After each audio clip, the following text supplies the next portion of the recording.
Hi guys, welcome back to Tea with BXB. My name's Ash. And my name's Ree, and today we're interviewing the great Graciano. Cheers! Welcome. Thank you guys for having me. Thank you for coming in. How are you? I'm blessed. How are you? Good. Okay. So starting off, I suppose, obviously we know who you are.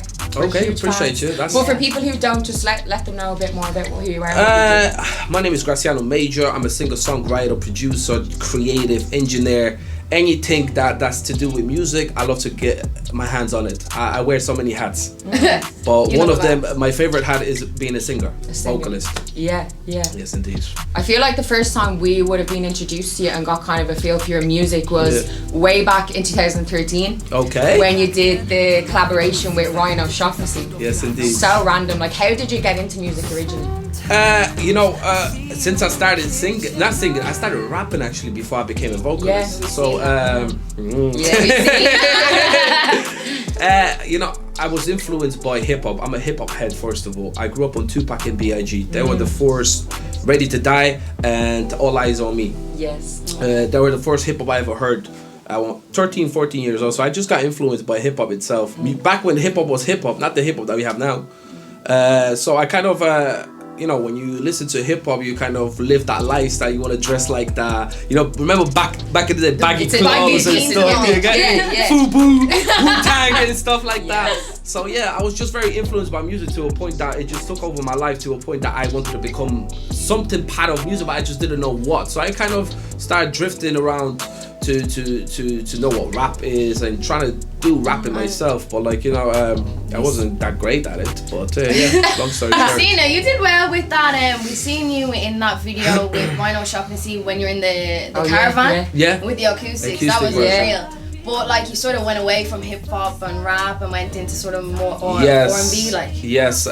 So before I've released, that was my debut single, as into the public, So before that, I was in a group called So Urban, myself and my friend Michael Rock. So we were kind of like a rap/R&B group. So we were making type of songs for girls and stuff like this. So our first song was called Change For You, was released on Valentine's Day, and since there we just kind of started exploring. But I didn't know who I was as an artist at that point. I just knew I love R&B music, but I didn't know at that time that this is really gonna become my genre and my whole life. We've seen with Michael Rock as well. You obviously aren't in that band anymore. What's the relationship? You said friend. Is it still friends, or? I'll be honest with you. Me and him, we started off this thing together. The drive and the hunger, we build that on each other's trust and workflow. But we got to a point where we started discovering ourselves as an artist. He's a rapper, lyricist, and I was more drifting away into the melodic side of music. And when we were used to collaborate, there was more of a controversial between ourselves, just more arguments than making the music itself, because he wanted to make it more hip-hoppy. I wanted to make it more pop, R&B-ish. So we were clashing heads more than anything else. It wasn't healthy for us. So the time came into we didn't break up. We just kind of drifted our way organically to a point that we didn't have you left, or pointing fingers at each other, to a point that we just kind of decided to go our own route, which was the best answer for ourselves, for him to be a rapper, for me to do my thing, because we were discovering ourselves as artists. And so you left it amicable? Yes, to be honest with you. So you guys still friends? Oh yeah, we have a song actually together. Yeah? Yes, and we're going to drop it actually this year. Well, so it obviously was just, you were benefiting more from doing your own kind of solo things, and you could both appreciate that. Yes. Well, the foundation was us as a group pulling together, coming in together and kind of leaning on each other when we're performing. Kind of, I knew or he knew. It's just a kind of like a twin thing. You know what I mean? So we had that. But as I said, we have a song coming out together, and who knows, So Urban might come back. You never know. So you were in So Urban, before you did the collaboration with Ryan, were you? Yes. And how did that come about? So once we kind of separated, went our own ways, I was discovering myself. I knew I was an R&B artist, so I just met Ryan on a night out, randomly. Wow. I was in the smoking area, just singing, doing my thing with the friends I knew, and one of the girls was like, you know what? One of my friends actually sings too, and his name is Ryan. And I'm like, I didn't clock it. I watched the X Factor and Britain's Got Talent and stuff like this. So when he came over, I was like, oh shit, that's your man from Britain's Got Talent. Yeah. So we started singing, and he liked it, my voice, I liked it, his voice, and he was like, yeah, you know what? Take my number, let's work. I was like, when you want to work? I'm when it comes to work, I'm down. I'm like, let's do it tomorrow. And are you still in contact? You know what? So when we released the song, we kind of we've done a few bits and bobs together when we released the song and the music video, but since then we haven't kind of. I've seen him. I came to support him actually on one of his gigs that he did, but right after that. I didn't see him because he went traveling around the world, you know, doing vlogs and whatever he's doing right now. You know what I mean? Yeah. And then, like, obviously, you went from like hip hop, and then you took a break for a while, and you came back with the R&B scene. Completely R&B. Yeah. The rapping was gone. What happened while you were away? And where did you go? Okay. So right after the whole thing with Ryan O'Shaughnessy, as I said, that wasn't really my genre, but I was open to exploring on different genres because I'm a vocalist. I can adapt to any genre, like, you know what I mean? But when that came out and I started doing like little tours with X Factor people, supporting them, kind of, and in the journey of that, I was figuring out myself as an artist as I go along, also performing wise, discovering my voice better, and just more self-confidence in myself. So I took a break for 4 years. I'm not going to go deep into it because I don't want to overshadow or just talk bad on some people's names, but you know, there's a reason why it was, and I actually like it that I took the 4 years break because it actually gave me time to discover myself more as a person and dive into my genre deeper than I ever did. Do you know what I mean? Well, you definitely did because you came out with 4 a.m. Yes. That was your debut single, which is unreal, and you did so many tours. Promotion for that song, Thank you guys. Like, we seen you at the So Sue Me event and everything like that. Yeah, you know what I mean? Like, are you like a brand ambassador for So Sue?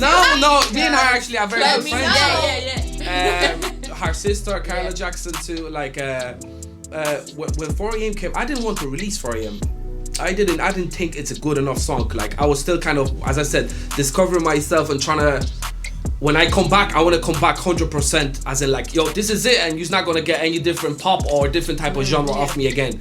But it didn't happen like that, you know what I mean? Best things come to plan when it's not planned. Definitely. So Hoover, my friend Hoover, who's a great rapper, also Irish-based artist, we live in Swords, you know, so he lives close to me, so I just invited him to the studio to come in, and I just started playing beats, which he didn't like, and then I was like, you know what, I just recorded this song called 4 a.m. I just had a chorus on it.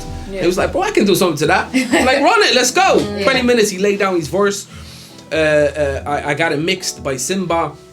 When he sent me back the version, I was like, shit, this is something different. And like with that, like, so you mentioned Hoover, and he's on your EP. Yes. Yeah. So once after we done the 4 a.m., the success that as a comeback. I was going to say that it got released on Grind Daily. How did that come about? Shit. Do you know? I know a plug that knows a plug. Something like that. Low-key, yeah. But it wasn't about that. I just wanted to give the song a good shine that it deserved it. And you know, unfortunately in Ireland we didn't have a great YouTube platforms to kind of showcase music videos like that. You know what I mean? I didn't feel like there is platform that can take R&B rap type of music video and kind of give it the shine that it deserves. So I felt like Grind Daily, being so open-minded to different genres, and plus there's a bigger crowd up there, I was like, you know what, that should work. And which it did, like, you know what I mean, like it doesn't have big views, only 13 maybe 1,000 views, but what I've done with the song in Dublin itself, it just went beyond my expectations.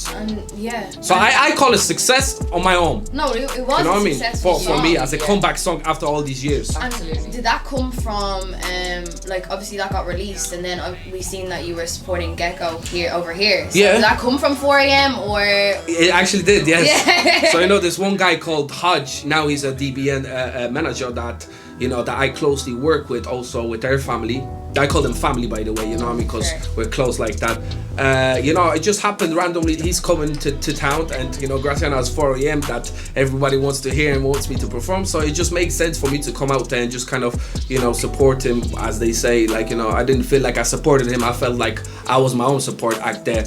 You know, I didn't think that like we are, he's bigger and I'm not. I just, you know, he is who he is, but you know, I just wanted to see if I could get more of the Middle Eastern side on my side, because you know, he's an Arabic guy, so I felt like, you know, I know there's people gonna be there that support him, so might as well let me steal his fan base a little bit, you know. So I looked at it as a like a win-win thing. You know, shit. Well, what was the night? Did you get to speak to Gekko? I didn't actually get to speak to him. As I said, when I go performing, I don't stay.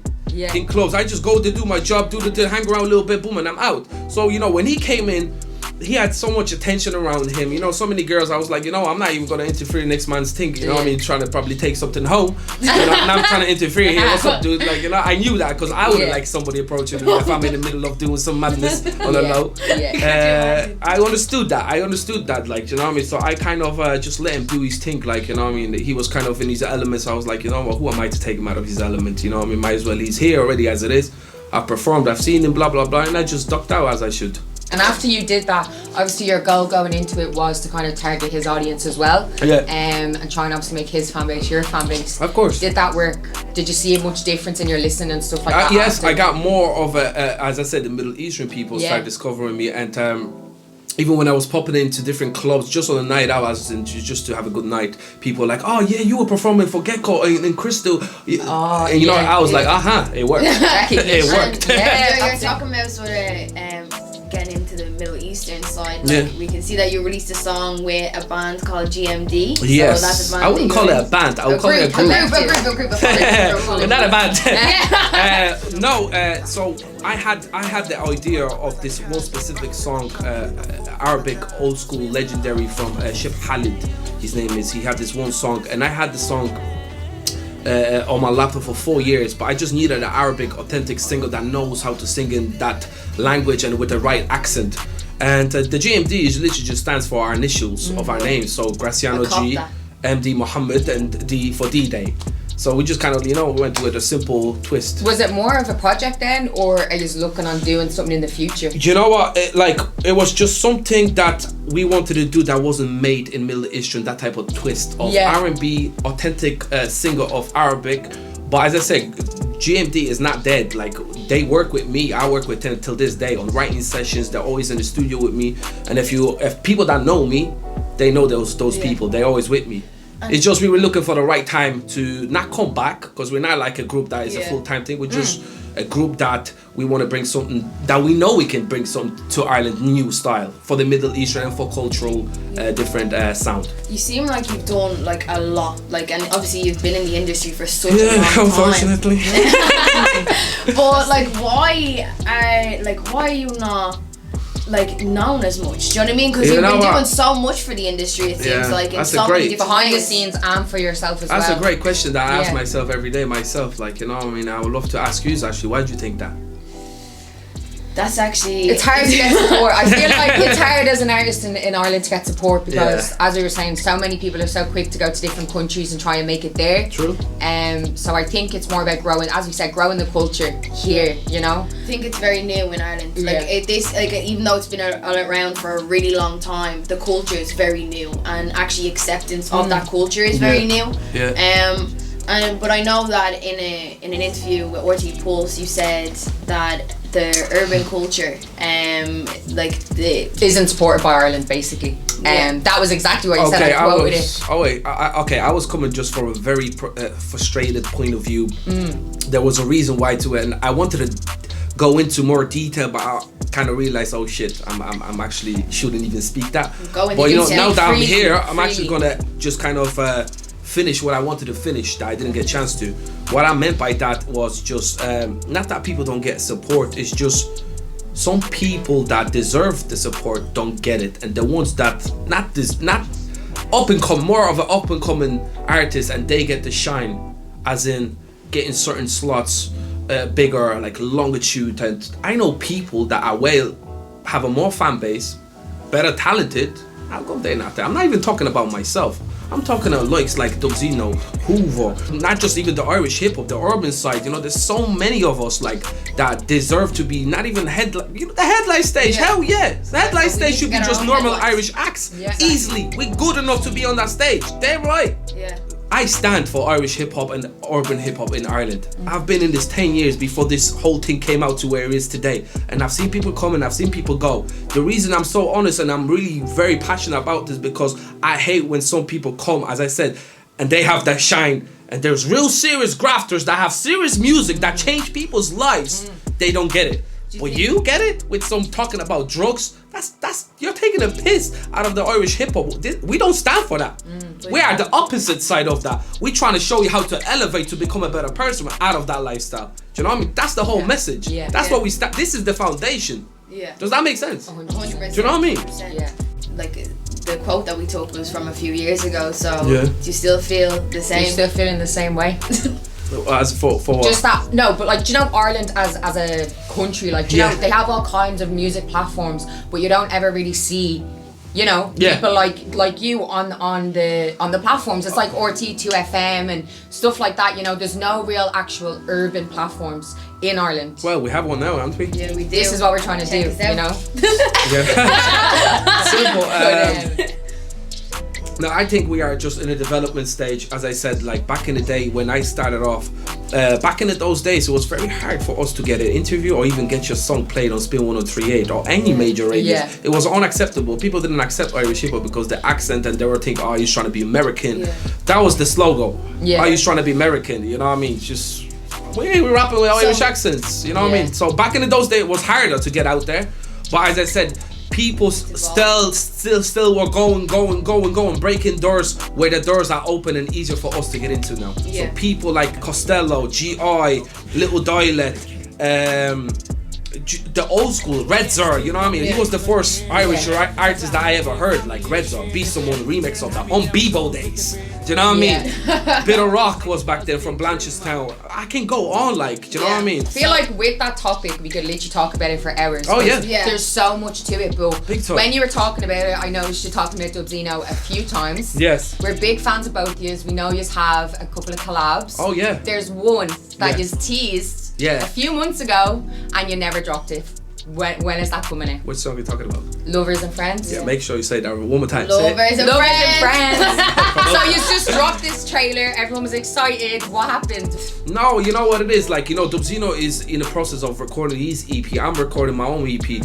But we bump into each other every time in the studio session. So whenever we get a chance to work with each other, we work there and then. And, you know, we're just piling up right now. We're just piling up. But Lovers and Friends is a really old song, to be honest with you, but it's still a great filled song, which you're gonna find on the EP. I want to hear the whole thing, like I want to hear the whole thing. And then, like, just on the teasing aspect of things, you said that you released one of your first tracks on Valentine's Day. Yeah. This Valentine's Day, we were So where is it? Where's that? Okay, so I really wanted to release the song on Valentine's Day, and there was like so many people dropping at the same time, and I was like, you know what? So many people, as I said, in our scene, their fan base is our fan base, my fan base is his fan base. So like I felt like so many people are don't know where to run, then don't know what to support at the same time. So I was like, you know, I'm gonna give a breathe and let whoever's put the work in that deserves that time for themselves take it. So I'm gonna relax. But bigger picture than that is I'm waiting for just a bigger confirmation to be released on a bigger platform. Okay. Yeah. Oh, can you say what platform? Is it Irish? No, it's definitely it's a European platform. It's a European platform. Wow. Yes. Okay. International. Yeah. Okay. Amazing. So that's what we're waiting for. So do we have a timeline for Wonder, like the music video? No, the song is currently out, so you can stream it out. You know what I mean? Do what you gotta do with it. Do what you want to do with it. Speaking of more that is to be released, Beyond Passion 2.0. Okay, good. You know what? That's in it works. But I don't think so. I'll give you that yet. I'll give you a new side of me that no one ever seen of Graciano. Like, people know me as, oh yeah, he's gonna release the romantic stuff or the girly stuff, heartbreak song. No, this is where you're gonna get the real Graciano. This is where you're gonna get. You're gonna get like different style of genre of me, personal like life stories in there. To a point that you'll be like, you know what, he deserves a crown. Okay. So can you tell us then, what does 2021 look like for you? What do you hope for this year? If you're not focusing during this time to write or to craft your craft or work on yourself in whatever spiritual, mentally way to become a better person, you're definitely not made for life. Never mind Corona. Yeah. Isn't it? Yeah. So you should, whoever's an artist, take advantage of this, because once everything opens, everyone is gonna be going clubbing, everybody's gonna be distracted. Speaking of artists, boom, boom, boom, boom, and they forget, when we're gonna release. Yeah. This is where I'm gonna take advantage of it. Okay, so I'm preparing when the world comes back to life. Okay, you have a plan then. That's something exciting. Like that. So like we're sort of lucky in that sense because you're obviously gonna be performing a song for us today. Yeah, hopefully. Maybe two, maybe. Yes, we'll see. But definitely one for now. So That's gonna be exciting. I can't wait. Yeah. So at least you get to perform a little bit.